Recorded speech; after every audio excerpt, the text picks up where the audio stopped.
Hello there, moin moin ladies and gentlemen, and unboxing. Today I have for you something from one of those companies that somehow has a cult following called Penon, and we have for you today the unboxing of the Penon Fan 2. One of those IEMs where if you just Google it a bit, there's some wild videos out there where people claim, I can't believe this is not $1,000, or I thought this thing was $1,000, or like $700. But actually only clocks in at like $250, I think. And yeah, today I have that here for you, and yeah, that's the packaging. Pretty undescriptive, but definitely unique colors and something completely different from what like 99% of other companies do, where we just have a black packaging and that's kind of it. Here you get a nice yellow and not an unfriendly one, but as you can see, it's pretty thin. So definitively this unboxing experience is not the greatest, because yeah, that's it. Like there's no specification, no graph, nothing else. You just get the carrying case here and that's kind of it. So yeah. And this is the carrying case. It is definitively on the chunky side of things. So just for reference, this is the Nozzle hockey puck that I have lying around here. Usually fits in the IEM and a few tips, and I'm using it at the moment to store a bunch of tips in it. But yeah, it's like big enough for an IEM with not the thickest cable, and it fits easily in one hand, as you can see. This wall here, yeah, this pretty damn big. And also what I noticed here, this is not the greatest carrying case of sturdiness. Like this is deforming and flexing, but at least the color scheme, really unique. Again, I have not seen anything similar so far. And the ISN carrying cases what I had so far, they're also just plain black and a bit more sturdy though. So yeah, then you have this hook here where you could hang it to wherever. With this size though, I wouldn't do that, it's just too big. And then your back, you can already see here, this is a bit textured, but not in the good kind. And I'm not sure how long this will actually look as nice in quotes as it does. And then you have a not color matched zipper here, not the greatest, but okay. It moves somewhat smooth enough. Again, the corners, as you can see here, they are not the best. So yeah, they should have made a bit more loose here, but it's fine overall. And when we open it, and a few of our accessories already fall out. Let's remove those first before we continue. Yep. So that's the carrying case. Let's first take a look at this. As you can see, this is polstered, definitely using good things so you don't scratch your IEMs. You have something to place your accessories here. That's also nice to see. I also like to see this general structure here. So you put your IEMs in here so they don't get scratched or damaged by the cable, and you can put the cable around here. But there's already an issue, as you can see here. This here is coming out, as you can see, like it's flexing. I don't think this is probably glued in. And yeah, this is also a bit, it generally feels a bit floppy in here, I have to admit. So I would like to see better, especially at this price. But in general, it should be okay. I think if you just remove this completely and glue it a bit better, it would be fine. But at this price point, you should do better than this. And then accessories, we get double flange tips in, wait, what is going on here? Like an S pair of double flange tips, then different pair of double flange tips, and super big pair of regular tips, and then another pair of like medium to medium big tips, and then a pair of foam tips. And then a cable thingy that you can put on your gloves somewhere. Cloves.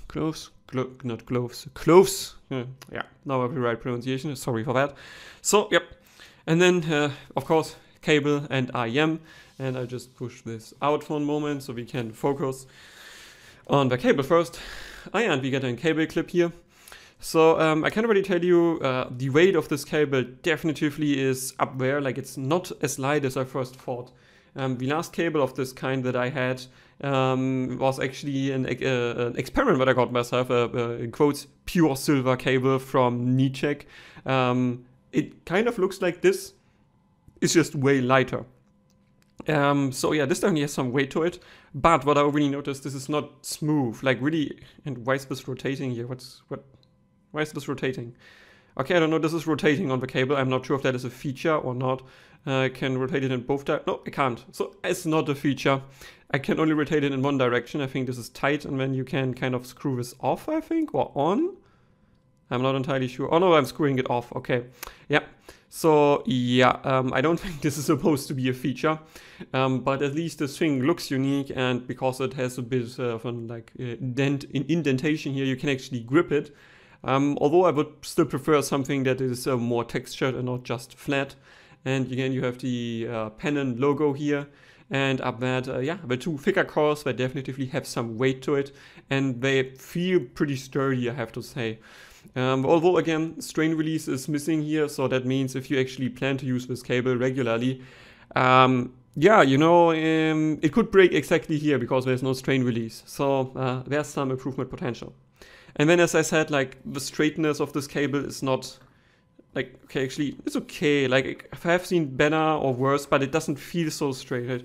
Let's just try to stretch it a bit, and actually it's fine enough. Like the Venetia cable I had, way straighter. Like really, I just rolled it out and it was immediately straight. This thing here it has a bit of a life on its own, I would say, but not too bad. And then further up here, the splitter, which is exactly the same style as the connector. So that obviously is working fine here. And on top of that, the same thickness cable as below. Two braided cable, not braided, braided, yeah, two like coated cables here. And unfortunately, this chin slider ain't doing shit. You can see it has zero friction, like it's way too big for these two cables and doesn't do anything. But if you put it all the way down, it fits the style. So at least from an aesthetic standpoint, that definitely is unique. And then on top, there ain't no ear hooks. Like if you expect ear hooks here, well, this is just a floppy cable without anything. So yeah, I think there's also a bit of improvement potential with like a better bending here with like a bit rubber around. But at least again, we come to a very unique looking 2-pin connector here. As you can see, same style as here. And yeah, this one is color-coded red for the right side, and this one is color-coded blue for the left side, and it's easily visible here and here, so that is really nice. I like to see those attention to detail. And yeah, that's it about the cable. Last but not least, the actual IEM. Yes, I have put on a SpinFit CP360 here, because most spoiler, I have already been listening to it, so I can directly give you the first impressions after the unboxing. Yeah, that's the IEM, and let me quickly remove the tip here so we can actually see the nozzle. Whoop. Yeah, that's the IEM. I'm not sure if this is actually real wood in here. It could be, but doesn't have to.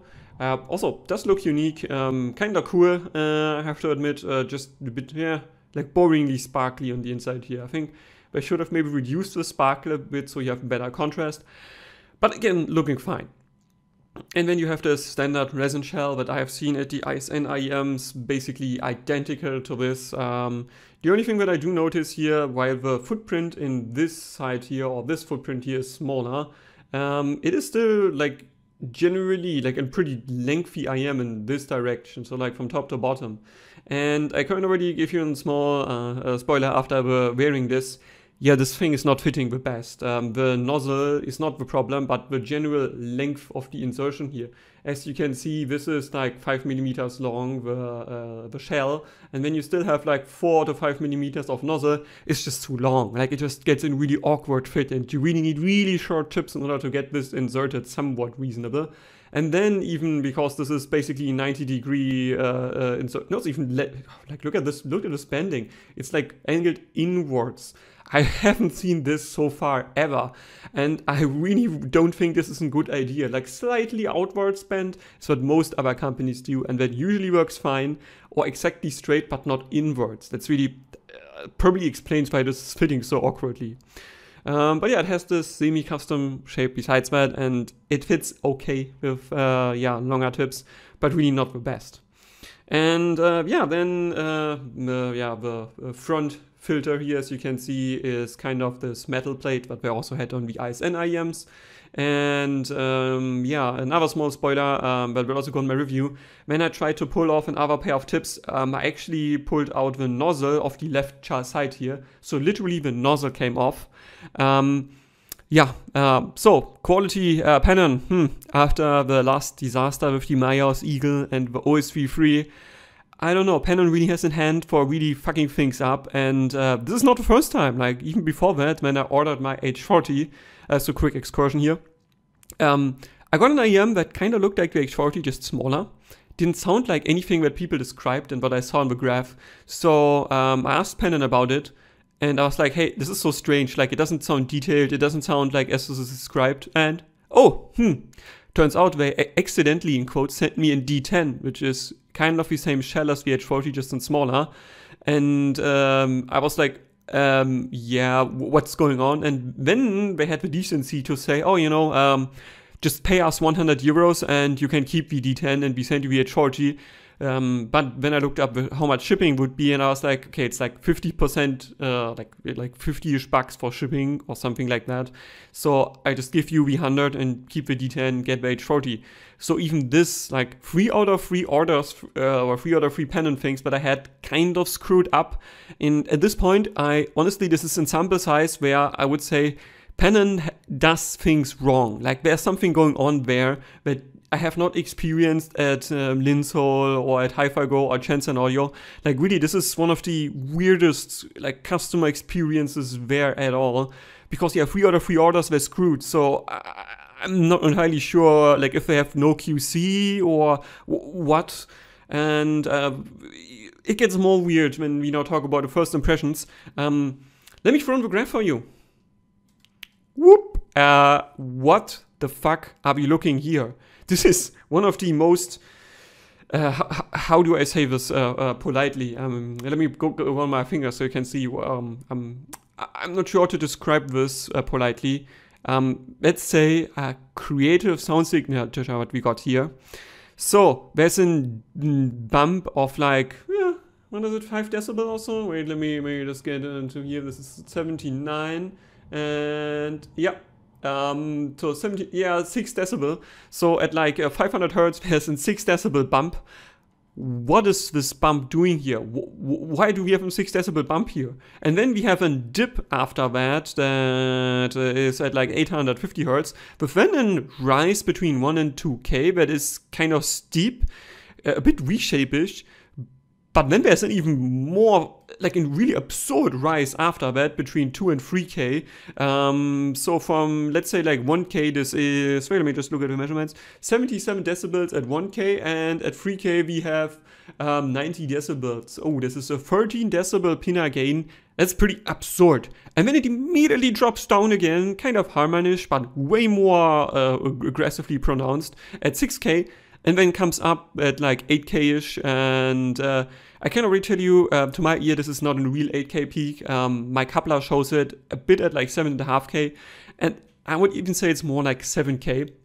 So S and F are not really that sharp. Like they're audible and they have some they not glare, some sharpness to them, but really it's not so bad. And then after that it dips again like pretty hard. So there isn't really much upper treble to be had, and this is also how my ear tells it to me. Like the transient's really not that strong, and leading edge is also kind of lag a bit.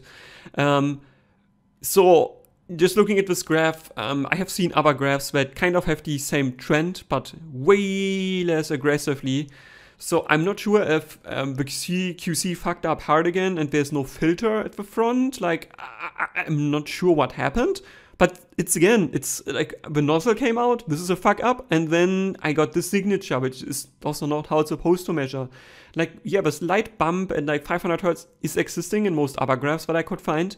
And the general kind of dips and the peaks are also kind of similar in the other graphs. But my unit is just, I don't know how to describe this. Like, this is the worst measuring IEM I've had after maybe the Marius Eagle or something like that. Like, really, it's to a point where I'm not even sure, like, how should I actually rate this in a review. Because to my ear, like, let's just get the positive things out now. To my ear, also the channel imbalance that are like 2 to 3 decibels here, actually, I don't really notice that much. But the problem with this is probably because it's so bright in the lower treble region that it just overshadows everything. Like really, it's bright to a point where the overall treble balance to my ear just after listening to it for like a few hours today and a bit yesterday, I can tell you it's completely off. I tried to listen to Ecstasy of Gold from Metallica, from S&M2, and this sounded really strange. Like, I have heard this on dark IEMs, I've heard this on bright IEMs, but on this, I was really not sure. Like, it didn't sound catastrophic. Like, the graph is definitely worse than it sounds, but still, like, this is really awkwardly sounding. And the bump at 500 Hz also makes things, I don't want to say honky, but also kind of strange. I put on Kavinsky again, some of the vocal tracks. I think Renegade, was the album even called Renegade? I'm not entirely sure. Usually I love Kavinsky, and the bass here definitely has quality. Like, I can tell you that, like, people are absolutely right. The double DD that is in here does a great job. Like, really, this feels like it has oomph, it has a good tonality to it. So I definitely do like that. But again, when you come to the mids, it just sounds weird. And this is also, I will end the first impressions here, because I didn't have enough time to go through my benchmark tracks, everything. I can't tell you for certain how staging is and all of that spiel. I just can tell you it sounds really awkward. And I'm not sure if I want to try to fix this via EQ to the way how other people's units measure, because I get both sides that have the exact same trend, like 13 decibels of Penon gain at 3K, the 5 to 3 decibel bump at 500 Hz, and then the dips. So the implication here is pretty simple. AFA, Penon has absolutely bullshit QC, like really one of the worst QCs in the entire industry.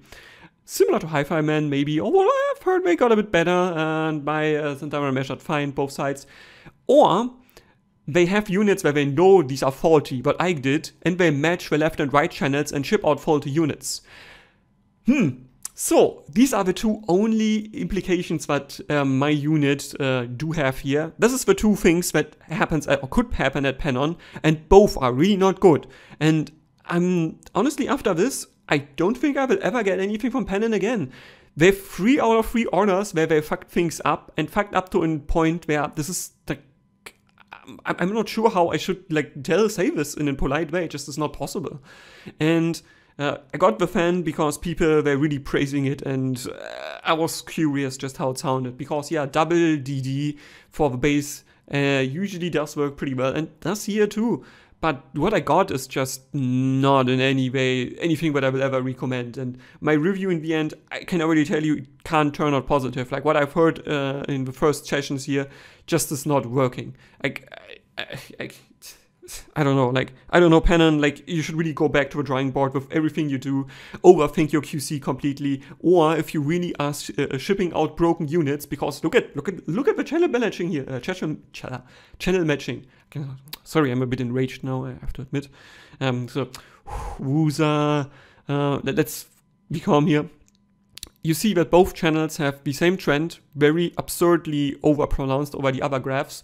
So again, yeah, AFA QC is absolutely catastrophic, or they literally ship out broken units that they know are not up to quality, and they match them kinda. These are the only two possibilities that exist here, because the probability of you getting two sides that are the same skewed way overpronounced from what the reviewer graphs show you is nigh 0. Like really, it's nigh 0. So really, like even the first chance where I said QC is bad, like it would need to be so absurdly bad and skewed in a way that basically all customer units are skewed like this, or as I said, they ship out broken units. And I don't know, like I can't say anything positive about it. And I'm sorry if somebody at Penon watches this and feels like this is unfair. This is what I got, right? So this is me, my experience. What 3 out of 3 orders.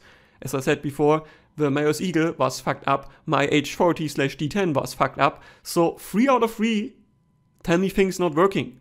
And yeah, this is it, like this is, sorry, really long unboxing and first experience, or first impressions, but what I experience here with Penon is one of the worst experiences generally that I've had in the IEM game since I'm in the hobby. And since I'm doing reviews, so it needs to be out there, and yeah, that's it. I hope you still enjoyed this rather negative first impressions and unboxing. I wish it wouldn't be so negative. I want to review good things, but that's how it is. And I'm just being honest and open about what I get here, and I'm not sugarcoating things because I'm just a customer just like you. I don't get sent shit, so I need to buy this. And if my experience as customer is bad, likelihood is that other people will experience similar things. So I'm just absolutely honest about it, and I'm not sugarcoating it. Like, I know I will never get a review unit from Penon. Like, my Mayor's Eagle review was so bad. Like, after this, I basically burned the bridge. But it deserved to be burned, because this is nothing that should ever happen. And if I then tell them it's broken, the first answer of them should not be, like, you prove it, and I have already sent them the proof with the graph, and they're like, So yeah, sorry for that, and yeah, I hope you have had a nice New Year's Eve, and yeah, I wish you a Happy New Year already. I know it's already a few days in, but I haven't managed anything else since then. So yeah, Happy New Year, everybody. Greetings from beautiful, cold Germany. Sometimes beautiful, mostly not so much, but okay. So yeah, see you around in the next review, and Donspektor out.